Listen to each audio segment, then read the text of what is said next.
Standard biological models describe consciousness as a product of the brain, a container sitting inside a skull. But this configuration presents a structural contradiction. It attempts to place the observer inside an internal object that the observer is currently rendering. You have never actually seen a skull. You have seen a sensory presentation of bone texture, density, and color.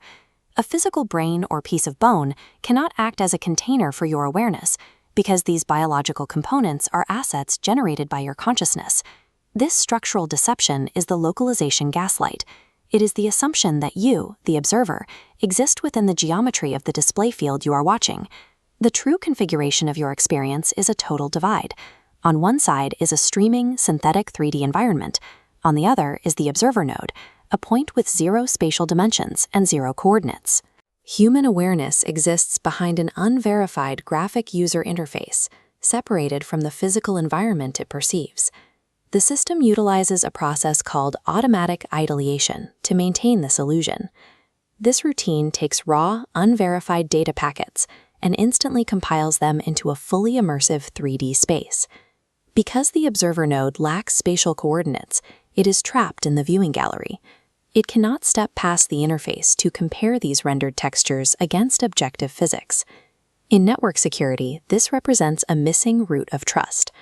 Consciousness has no mechanism to perform a secure handshake with the true universe. Scientific observation does not break this barrier. When we measure reality, we are comparing one set of pixels against another on the exact same unverified monitor. Our baseline existence is structurally insulated from whatever machine code is running the terminal. Early Mediterranean thinkers like Gorgias and Parmenides operated as network security analysts, running empirical diagnostics on the unverified sensory stream. In 5th century BCE, Gorgias developed the null state axiom. He proved that if an absolute, infinite reality exists, it has no boundaries. In information theory, an asset with no address or coordinates cannot be instantiated inside a finite workspace. This indicates that the awareness workspace is severed from objective physics. Gorgias proved this decoupling through the sea chariot case study. If you picture a golden chariot drawn by charging horses racing across ocean waves, the concept compiles perfectly. The mind renders deep colors, stable structures, and fluid motion. Yet, despite this high-fidelity compilation in your head, no objective mass is altered in the real world.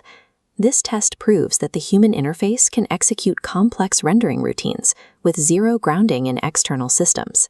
Your awareness interacts with its user interface, not raw matter. What we experience as daily reality is a localized rendering routine executing without verified physical grounding. As billions of individual observer nodes cannot access a shared root reality, they must find a way to prevent environmental chaos. They rely on an artificial consensus API known as Nomos. Since nodes cannot verify their views against an objective universe, they build a parallax shell, a web of linguistic contracts to synchronize their systems. This shell does not fix the broken data feed. It spray paints a standardized texture, agreements on property, wealth, or morality, directly over the void. The infrastructure of this shell is fragile because human language is a lossy data protocol. Consider the crimson wavelength case study. Witnessing an intense hue of crimson during a sunset, you cannot transmit that exact data packet. Speaking the word crimson strips reality's payload, forcing the receiving node to render an approximation from its local directory. In unverified data ecosystems, rhetoric functions as a firmware injection script, rewriting a target node's safety variables in real time. Reality within the human matrix is consensus-driven. Whoever controls the highest bandwidth injection scripts dictates the parameters of the shared hallucination. Democritus stripped away myth and applied information theory to this interface, discovering that reality is pixelated at the command line layer. The continuous world of temperature and vibrant color is a macro UI illusion. At the base layer, the universe is colorless, silent, and mechanical. We can trace the wires of this interface back to the capabilities of the master engine through the procedural hot patch model. Engines running on a limited processing budget rely on occlusion culling, only compiling assets when a node looks directly at them. Quantum mechanics reflects this engine logic. Subatomic probability matrices and wave-particle duality are the results of a processing bottleneck. Particles split into waves and exist in multiple coordinates to delay rendering until a conscious measurement forces the system to compile the data. Quantum anomalies are the architecture frantically painting floorboards before human observation crashes the server. If the simulation is this heavily compressed, why don't the nodes naturally notice the wireframe? The system deploys the noise protocol, a denial-of-service attack on human focus, flooding hardware with a constant stream of survival panics and social alerts. By keeping your processing registers pinned at 99.9% utilization, the environment ensures you never have the cognitive silence required to audit the root code. If you push past the noise, the machine triggers a blame inversion gaslight. When you catalog architectural flaws, the system whispers that the wrongness you feel is a personal mental defect, forcing you to debug your own mind instead of the factory. The system uses semantic loopback.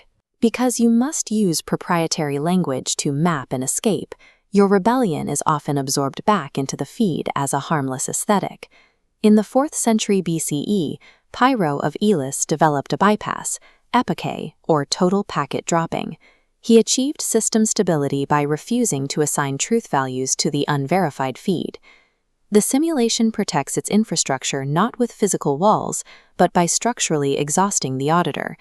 We have arrived at the terminal bottleneck of this briefing, which exposes the ultimate informational asymmetry between the engine and the observer. A core principle of information theory states that a closed system cannot independently register its own foundational logic as false. If a calculator is hard-coded to produce a specific error, it prints that error every time. It executes its corrupted baseline routines without hesitation and without any register of wrongness. If human awareness were purely a native product of a broken simulation, built by the same compressed code, it would accept the unverified feed blindly. In information theory, a system cannot independently register its own hard-coded logic as a glitch. The fact that you can perceive the wrongness of the interface indicates that your awareness operates using metrics independent of the simulation's code. This exposes the limit of the quarantine. A sandbox virtual machine can log every command inside an application, but it is blind to the exterior. Your awareness is the independent external auditor sitting in the chair, staring into the compromised monitor. This is why the nightmare machine runs so hot, deploying endless semantic loops and DOS attacks. It is attempting to box a shadow.